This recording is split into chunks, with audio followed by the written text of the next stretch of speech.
EU enlargement. Is this the key to the economic growth and prosperity? Now, I'm very pleased to have the speakers here with us today at the session. On my left, Milojko Spajić, Prime Minister of Montenegro. Thank you very much. Also, we have with us Rostyslav Shurma, Deputy Head of the Office of the President of Ukraine. Mariya Gabriel, Deputy Prime Minister and Minister for Foreign Affairs of Bulgaria. Thank you. And Levin, President and Chief Executive Officer, Scania from Sweden, Alliance of CEO Climate Lead. My name is Sasha Vakulina. I'm Editor-at-Large at Euronews, and I will be moderating this session. Now, welcome to everybody who is joining us here in the room at Davos at the World Economic Forum annual meeting, and everybody joining this session following it online. If you do so, please do use the official hashtag for WEF24, and we're going to be able to see your comments and questions. And for those of you here in the room, there will be a possibility to ask your questions towards the end of the session. We're looking forward to getting your feedback and your questions on this. Now, let's dive straight into it. And first, I would like to ask the question to all of the speakers to set the scene for this session. The geopolitical and moral case for EU enlargement is clear. Now, if done right, it will bring greater stability to the EU's eastern neighbourhood and provide incredible economic opportunities to tens of millions of Europeans outside the EU borders. But what's in it for EU voters concerned about jobs, concerned about inflation, and what's in it for businesses concerned about the EU's stagnating productivity? Let's start with you, Prime Minister. So, thank you. Thank you for having us. And I think I'll start from the perspective that is not often seen in Europe, because as a Japanese student, I would take a perspective maybe from the Far East. As you might remember, in the 1986, we had Plaza Accord that basically had currencies of Japan, Germany, and France heavily appreciating after that. And then we have the dollar being devalued. What it did to Japan, you had like 20 years of, they call it lost decades. They had like big issues, structural issues that happened afterwards. We didn't see that in Europe. And nobody ever actually noticed that. At least in Europe, I don't see many people talking about it.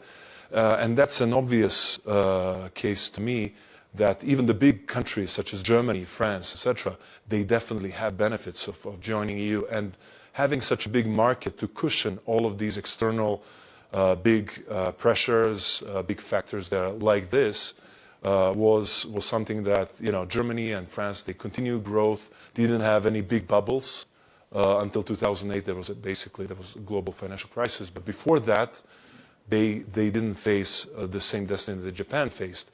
So somebody coming from Japan is probably would say such a thing. Also, I think that the big economies and the employment is also generated because as you have a bigger market, definitely you can sell more. These are the obvious things that everybody else is probably going to discuss as well about. Please. Again, I think if we look back into the history, any big type of these expansions, big geopolitical, let's call it transactions, all has led to new stimulus of growth. Because we have new market, you have new investments, you have new opportunities. And if we go directly to the challenges that you told, the jobs, productivity, the inflation, and the business, so let's decompose it. So for the jobs, if you integrate the new members, the big members, it means that you have the big expansion, infrastructure, energy, business investment program, and this is about the new jobs. Yes. The second, this is about the operational synergies, because every new country can bring something which was missed by the European Union and can integrate into value chains and improve productivity. If you speak about the prices, Europe has historically outsourced a lot of things specifically to the Far East and to Southeast Asia. And with the new members, there is a huge potential for the reshoring. And the reshoring will bring the stability and will decrease the prices because, for example, we know that for the dozens, maybe hundreds of products, the manufacturing potential specifically in Ukraine might be even cheaper than in China because the labor is cheaper, because the logistics cost is cheaper, and the lead times for the supplies are 10 times shorter. It means that the total value of the product, the total price of the product will be lower, which is the impact for the inflation. And if you speak about the business with the new markets, new countries, new entrants, these are about the new business opportunities. Obviously, there is some competition and some fear for the existing members for some of the products, but I think this is more about the niche story rather than the general story. Let's ask some of the existing members. Deputy Prime Minister Mariya Gabriel, what's your take on this? Well, I think that first when we talk about jobs, I think that we need to think about young people and people with skills, and the enlargement is always showing that we have access to those young people that will not leave their region. They will stay and they will be there really to co-create, to shape the solutions of the future. The second, if you'd like to attract investment, we need to connect different regions. We need to have infrastructure, energy or climate, all these in order to expand the market. We need really the enlargement. And finally, even for inflation, let's be very honest, there is a lot of external factors for inflation, and enlargement is transforming them into something that we can manage, that we can control even, and at least to mainstream and to reduce some of the risks. So I definitely see benefits much more than risks. Yeah, and finally, the business perspective. Yeah, I'm very honored to represent the private sector here in the business perspective. And coming out of a small country such as Sweden, we can only be the witness of free trade is working. Free trade is what is creating wealth. And we've seen a tremendous wealth creation with the expansion of the world's biggest free trade zone, which is the EU. So there is no reason why we should not be able to tell the young people, the future workforce, the consumers, that this is a threat. It's not a threat. It's going to make us all richer. It's going to make Europe more prosperous, and this is exactly what we need in these difficult times. So from a business perspective, free trade is always good. Well, we're still going to get on some concerns. We have to, because that's a lot to digest and to discuss here. Deputy Prime Minister Gabriel, let me continue here with you. You have served 2 terms in the European Commission and now serve as the Deputy Prime Minister of Bulgaria, which makes you just perfectly placed to explain some of the tensions over enlargement between the EU Commission and the Member States on one hand and among Member States on the other. Now, what accounts for this and how can we overcome this? Would a stronger business case help, or would geopolitics and domestic politics continue to get in the way there? And maybe if I can add that before I was in the European Parliament. Yes. So you have the institutional triangle with experience in the European Parliament, the Commission, and now in the Council. Well, I think that we should make an additional effort really not to separate the different arguments, because when we talk about solidarity, the transformative power of enlargement, that means business case, that means new opportunities for business, for investment, how we can increase the attractiveness. And for me, enlargement in that case, it's always shared values. We need to talk about this because it's something that we share in this difficult world, rule of law, democracy. It's also our capacity to respond to global challenges. That's enlargement. That's what we need to address. Okay, what are those global challenges? How we can tackle them? I think that we can immediately have some examples, and it's not only digitalization, it's not only climate, it's energy, it's infrastructure, it's young people, it's the region development. And of course, for me, that means concrete benefits for citizens. If we make an additional effort just to give much more visibility to the success stories, if we show to our citizens that on a daily basis, in their daily life, there are benefits, we'll be much more able to convince them. So I think that on one side, we have always to put a little bit more visibility on the strengths. On the other side, of course, there are challenges, because what is the alternative? I think that there is no alternative, but we need to address the challenges. And these challenges are internal, both for EU and the countries that would like to be members of the European Union. In that case, I must say that we need to address some of the internal reforms that we need in the European Union.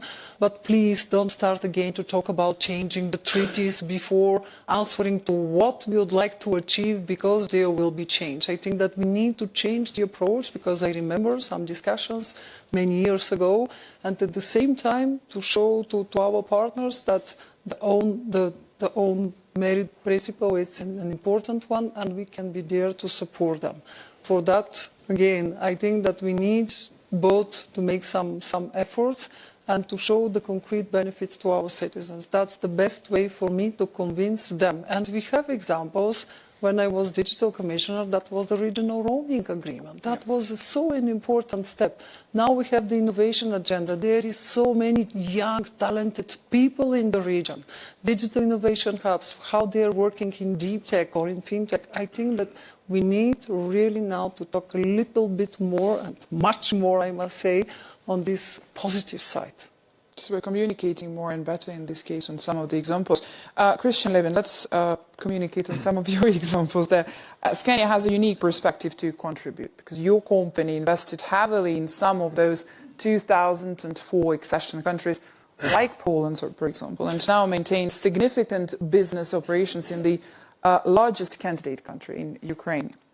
What are some of the advantages a global European company like Scania was able to gain back from that 2004 enlargement, and what risks and opportunities for European businesses do you see in the current range of candidate countries?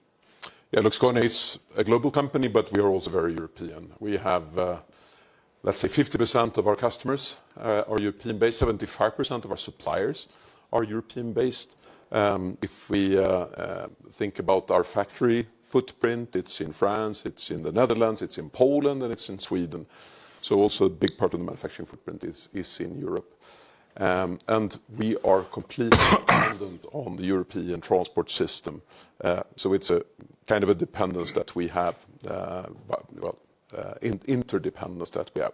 Our experience then from 2004, or actually we can go further back because we started to invest in Eastern and Central Europe around about 30 years ago. And Poland is an interesting case where we have set up both manufacturing, our own workshop structure, and really follow the customer's development as Poland has developed.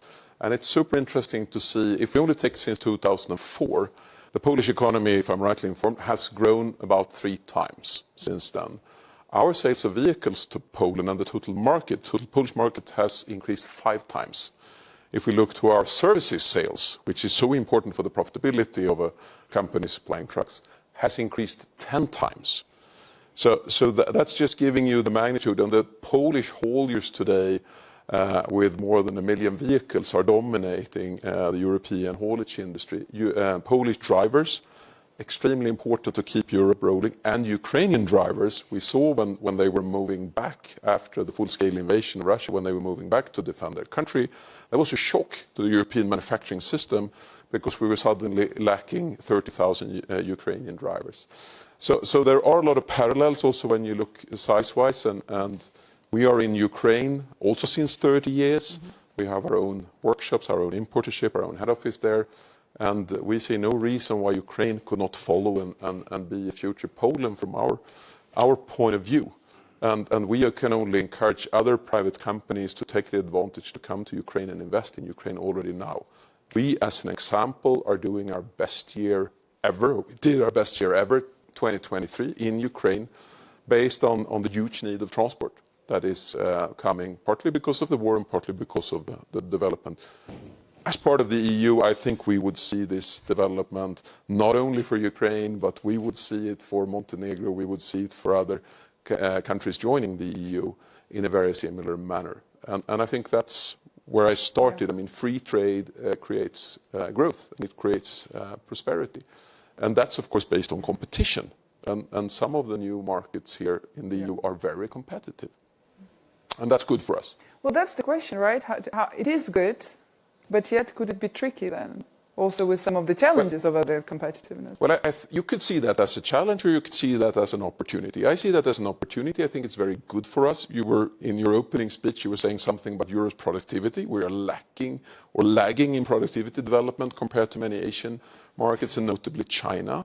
I think it would be very good for us to have a bit of a more internal competition in Europe. I think we have become a little bit fat and happy, and you see productivity coming down as a result.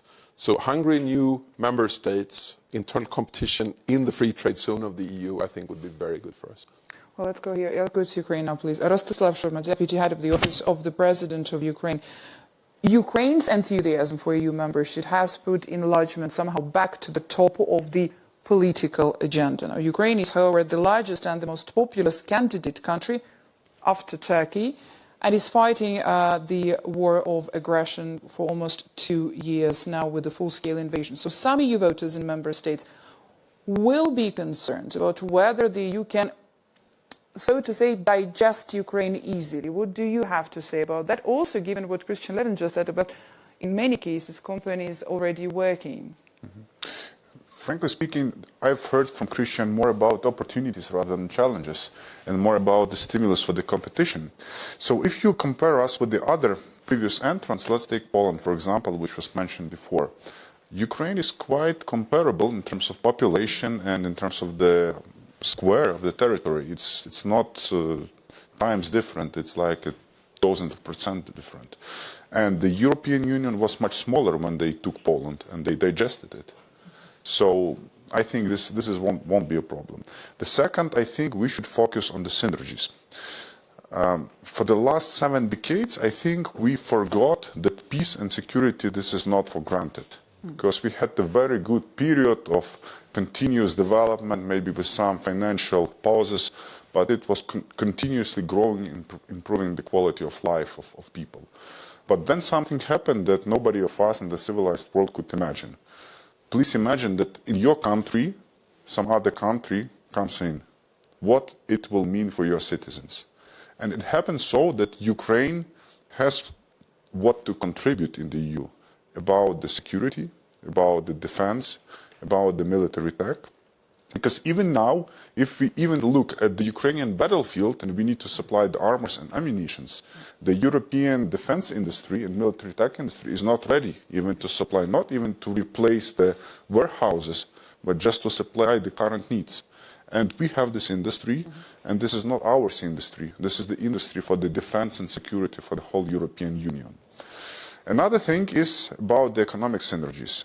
The first is about the markets, because the new entrants and what I already told, that the big country like Ukraine, like the Montenegro and other potential new entrants, this is a big market for many companies. And at the same time, this is a very good contribution to manufacturing, to the domestication of some resources of the value chains. Because on the example of Ukraine, we do understand that we have people, very skilled, very well-educated people, and you know what is, the cost of bringing up the qualified engineer in the European Union. It's, I think, close from 500,000 to 1 million euro to bring up the person from the birth to qualified engineer, and Ukraine has millions of those guys. And second, we have natural resources, which the European Union lacks at the moment.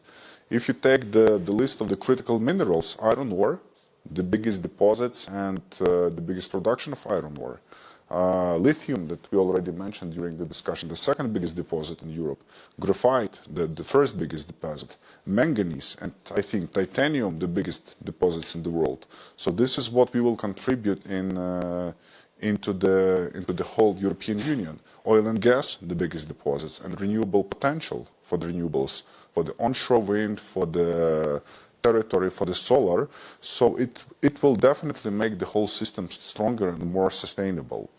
So I would look at this as a long-term business project where you get the very decent return investing in the development of those territories. For the first period, I think the model might be that there'll be the flow of high-end equipment to the new countries with the supplies of commodities from those countries, because we are quite competitive in this. For example, the cheapest green steel that can be produced in the European continent is the green steel produced in Ukraine. You cannot find any other country that can compete at least at 10 to 20% in the cost difference. And for the commodities, what matters only the cost. The same is about the agri-products and others. But then it will equalize the salaries, the cost, and the system will normalize. But anyway, this will be highly beneficial as a general project for the EU. Yeah, and yet it's a very long process as well. Prime Minister Spajić, now most of the Western Balkans countries have been somehow stuck in this process in the waiting room for like an entire generation when you think of that. This is a very long period of time. Russia's full-scale invasion of Ukraine has injected this new momentum into the accession process. And your country, Montenegro, is specifically seen as one of the best performing candidate countries in the neighborhood. Now, what economic arguments do you use to make your case in Brussels for a speedier accession process? Somebody who comes from a private sector like myself, it was pretty puzzling to see a situation that Montenegro and some other countries from the Western Balkans and the wider region, we lack that economic connection with the EU, actually. So when I became a technocrat minister of finance in 2020, we inherited a country that was infrastructure was fully built by the companies, financiers out of the EU. The main tourists, as a tourist country that receives millions of tourists every year, the main tourists were coming out of Russia. Then we had investors coming almost exclusively out of EU countries. So then, you know, and we are geographically, we are very close to the geographical center of Europe. So we are using euro as a currency. We are like, etc., etc. So it's very strange. We are surrounded by European Union. So it's very strange to have such a country. We did a lot to change that. So now a number of Russian tourists became like 7 or 8%. So it's way less. And dependence on the Russian market for tourism became much more replaceable than it used to be before. Dependence decreased massively. Now the infrastructure, finally, we signed with EIB a big investment deal on our railways within Montenegro. So that was the first time ever that we get like such a big investment from Europe. Then with the private market, obviously, with the EU growth plan, what I tell to the EU guys is like, hey, it's not about that. Montenegro's finances are pretty healthy. We have 60% debt over GDP. We are like fiscal deficit within the Maastricht criteria. So we can finance most of the things ourselves. But the EU growth plan is so important because it's such a strong signal to the private sector. You know, like we have Mr. Levin here to testify to that notion that, you know, the private sector oftentimes follows the strategic direction. So the geopolitics, as I said, Montenegro used to be more like Mongolia or Kazakhstan in terms of the economic structure, but then we were like geopolitically or strategically Brussels. So that discrepancy doesn't work long term. So if you want to be part of the club, you have to be both economy and value-based. So I think this is the winning combination, and I really think that EU has to step up their game, and I think they're doing it finally, and I'm happy to see that. I said before, even for the bigger countries, there's absolutely a great case for why they should be for EU enlargement. We said that increasing the market, increasing the competitiveness, getting some of the things that they don't have in EU, some of the edge, especially Ukraine has fantastic representation that we just heard about. So I think Montenegro as a small country, I mean, like maybe we don't have such a big fantastic market, but it is a market that is euroized. Like we use euros. We are there, and we were not part of the bigger EU market, which is kind of unbelievable, frankly. So we are going through a process. We are going to have a big investment cycle in the next 5 to 6 years in Montenegro. We expect EU companies and EU finance and EU's infrastructure vehicles to be much more active than they used to be before, and we are ready for that. And I think EU is finally ready. So this is a good time to talk about these kind of things. Now, about EU being finally ready, this is something I wanted to ask you. When you say the EU has to step up, for the countries that for a while, as your country, have been trying and waiting in that room for the European Union, for the enlargement process, we somehow have heard much more Western Europe leading the enlargement discussions over the past decade or decades. Should Eastern Europe, Central Europe, Balkans have a rather more equal saying and weigh into more that? The time has come for that. And I'm asking this question also specifically because we are 6 months before the European Parliament elections. Yep. So it's difficult to look from the perspective of somebody who's not in the EU. So, that's why. Yeah. And I don't want to step on anybody's toes as well. But that said, I think it's the point of EU is like, about balance and mutual understanding and finding compromise. There's this beautiful concept in Japan. I'm coming back to, again, Japanese concepts. I think we can learn a lot from them. There's a concept of ba. Concept of ba is a really good one, that you can add value to the table without destroying the harmony of the table. So that is something that, oftentimes, especially in Southern Europe, we like to add value and we like to be boasting about that value, and then we want to sometimes a bit disturb the harmonies for the sake of disturbing the harmony. I think we can, culturally, I think we could adjust a little bit that stuff and become a bit more of a Japanese in that sense, and adding more value without destroying the harmony. And this concept, I think, could help us achieve more consensus, and we could progress faster on many issues that are being discussed now in Europe, and many reforms that are being discussed now. Thank you. Mr. Shurma, what's your take on that? Do you think that if for Eastern and Central Europe to play a strong and bigger role when it comes to the EU strategy towards enlargement, that would help the case for Ukraine? I'm not sure. Initially, I think there were the whole signs, because when the war started, I think that the Eastern European countries, and they were the strongest backers of joining Ukraine. But in fact, the last half a year, you see what's going on with the Ukrainian agri-products, was blocking the borders. I think this is the case when the niche problems start impact the domestic politics, and the politicians, instead of standing strong in principle, they try to adopt to the small trends in the society and accelerate this to the geopolitical things, which result to quite bad things. So I wouldn't say that, coming back to your question, that there will be fundamental difference. Overall, we feel the very strong support now as in ever of the core countries of the EU, like the Germany, like the France, like Italy, that are basically the core supporters. And we have seen this changing position of not every Eastern European, because the Bulgaria was quite, I would say, quite strong, but some of the European countries, in fact, Eastern European countries, have changed a little bit. You know what countries I'm referring to, their position, but I believe that the European values and the long-term strategic vision will win in this.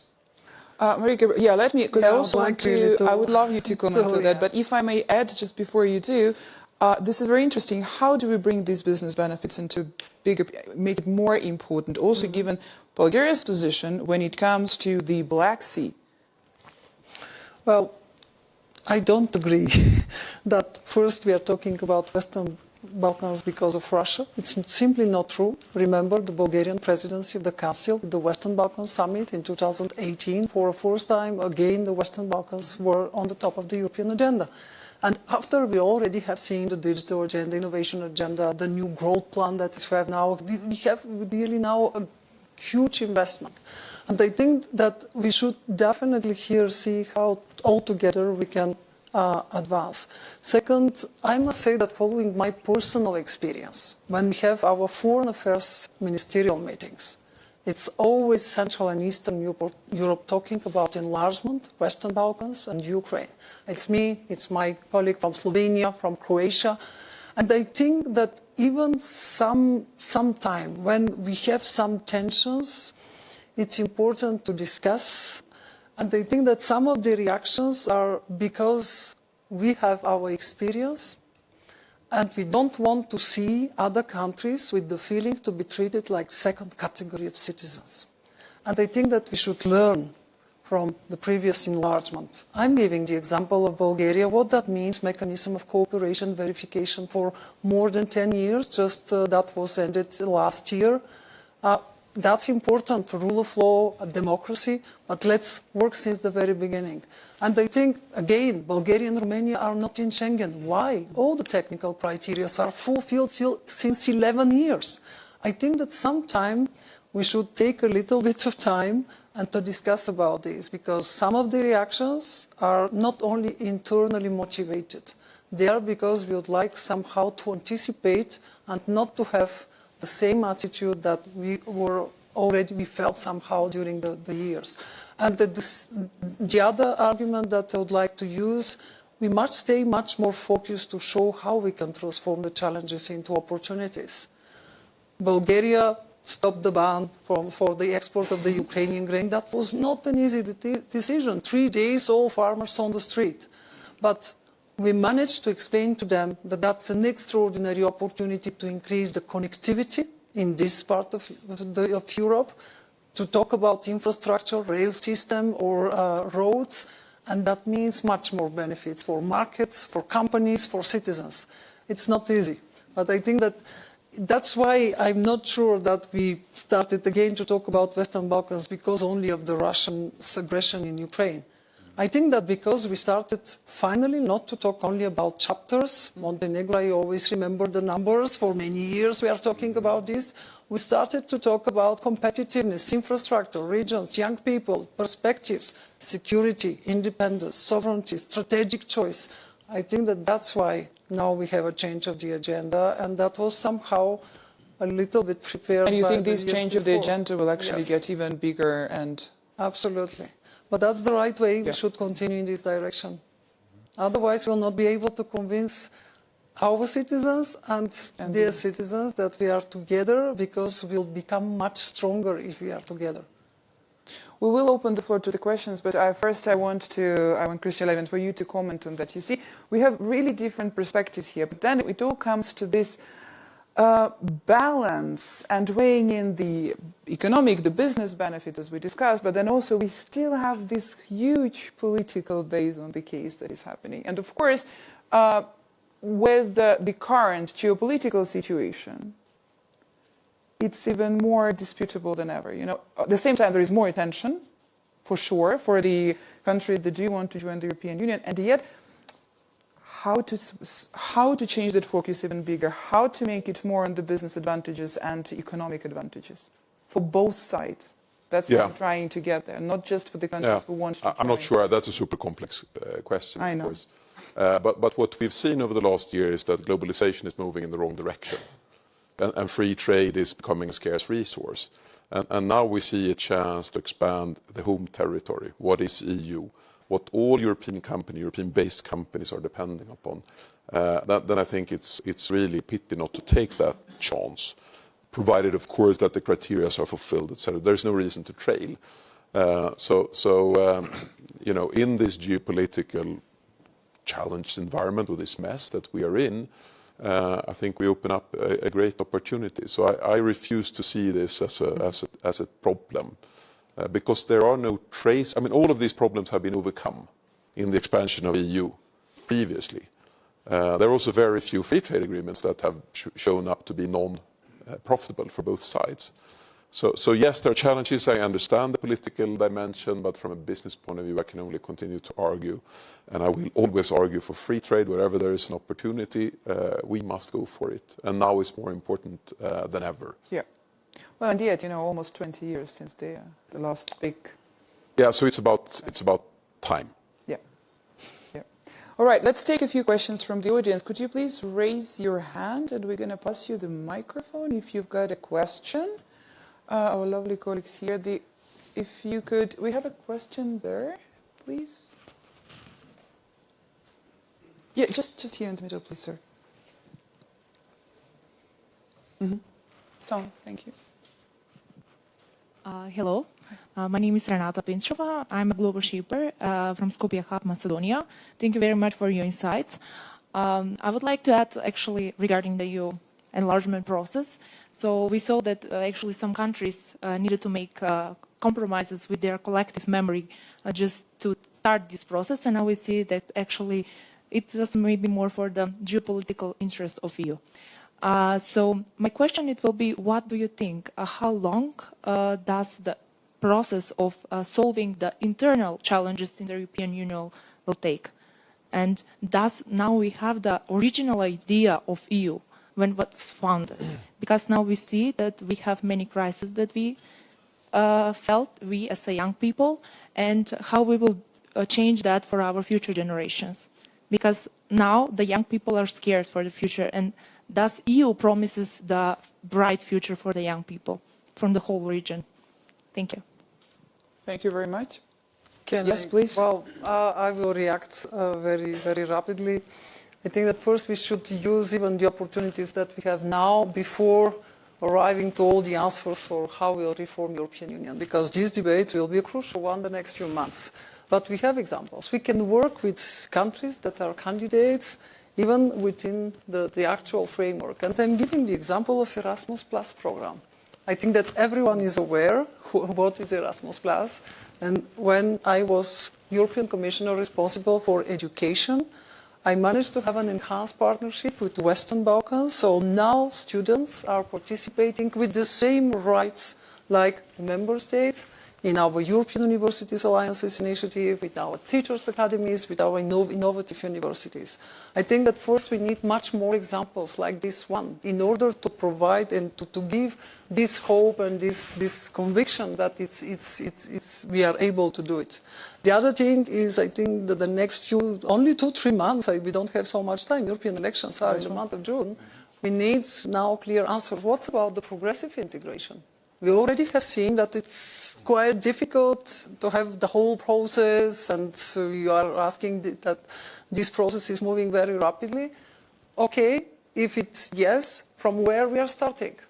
It's good that at the heart we have our values, democracy, rule of law, but what's next?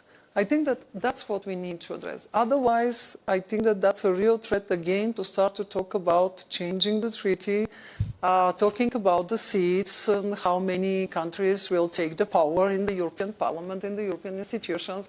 I definitely need discussions like the examples that I already shared with you, much more than the general one. Yep. Yes, I'm not a big expert in European bureaucracy and decision-making, but I'll try to look at this from a different perspective, what we experienced as a country on ourselves for the last 2 years. We feel that now, this decade, starting now, is a time for strong leaders and bold decisions. Why is that? Because we all have been a bit relaxed for the recent decades of the normal, comfortable life and gradual development and growth of the world. But unfortunately, quite nearby, we have the regimes who really want to test and challenge the existing world order, and really to change the powers, to change the value, to change the flows, everything. This is what really in their heads. It's difficult for us to imagine even that, but those people in those countries, like Russia, like Iran, like North Korea, and maybe some others, they are thinking literally like that. And if they see on the other side of the table too slow, too balanced leaders, they will move step after step. So it's a time to take the bold and strong decisions, and EU expansion, we believe, is one of them, which really can stop and preserve the normal development of the world. Would we have more questions? Would you raise your... Yes, please. And then we're going to comment on this. Hello, I totally concur with Mariya and with CEO of Scania. We are investors from Czech Republic, small country, and we are a large investor in Southeast Europe. And it doesn't make any sense that Bulgaria is not in Schengen or Montenegro in the European Union, of course the Ukraine as well. And you are absolutely right that in this complicated world that, you know, it's complicated to have a free trade between Europe and United States, or Europe and Asia. So it's absolutely sensible to have one commonality with Montenegro, Bulgaria and Ukraine. It's good for us as investors and as a business. And sometimes I do believe that we as a Central and Eastern Europeans, we need to take matters in our hands. I agree with you that Brussels and Washington are sometimes too far away. And I think that you as a public official, not only from European Commission, but now in the Council, it would make sense to bring countries of Central and Eastern Europe more together, like not only Visegrad and Bucharest 9, but I think this would be my message from investors' perspective. Thank you. Let's. I'm going to go for the questions. We have a question behind. Yes, please. Could you? Thank you. Hi, Ian Lindsay, previously British ambassador to Hungary and previously an advisor to the Romanian government during the accession process. Britain benefited massively from the enlargement of the European Union in 2004 and then with Bulgaria and Romania joining the European Union. Despite that, Britain then made the strategic error of voting to leave the European Union. How are you going to persuade sceptical populations in Western Europe of the benefits, and I completely agree with the economic benefits you've talked about, of widening, expanding the European Union? I think that's the political problem, Christian, that you mentioned, is massive, and that needs to be addressed. Yeah, you're right, and probably we as business leaders need to step up and kind of teach the population why free trade is so good. I think we've taken that perhaps for granted for too long a time, and we've become comfortable, and we have forgotten how much value that is actually created. And I mean, to your thinking also, we need good examples, and there are so many good examples.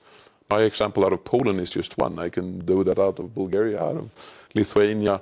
But in the end, I mean, this has, of course, created more jobs in Sweden or in France or in the Netherlands, where we happen to have our industrial footprint.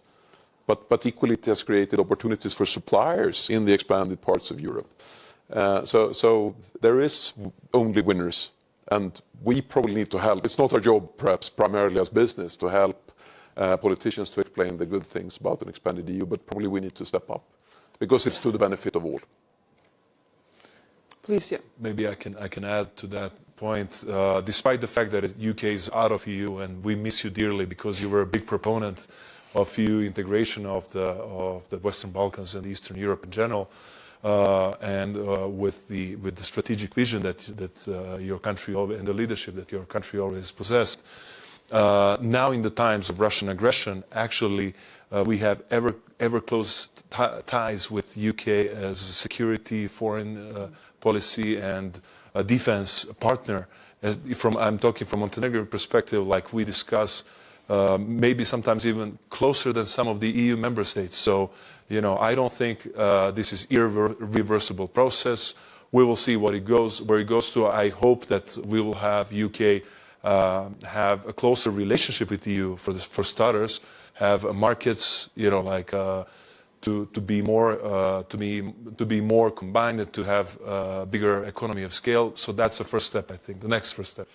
And if I may add, rule of law, anti-corruption, independence of the judicial system. We need to talk about this. I think that we should now stick to this as heart of the European project. Those countries have to show their wish really to respect this, because that means predictability, certainty. We can build confidence. And after, to bring much more companies to be vocal and to talk, because I already gave the example with Austria, but Austria is the second largest direct investor in Bulgaria of more than 5 billion per year. But it's now that the companies started to talk that they are doing good business, and it's important to have Bulgaria in Schengen. I think that we need much more examples like this one. Can I ask you briefly to comment? Because they're going to be the final. I have to wrap up the session, I'm afraid. So your final comment, please, on this, on the question that was asked. I think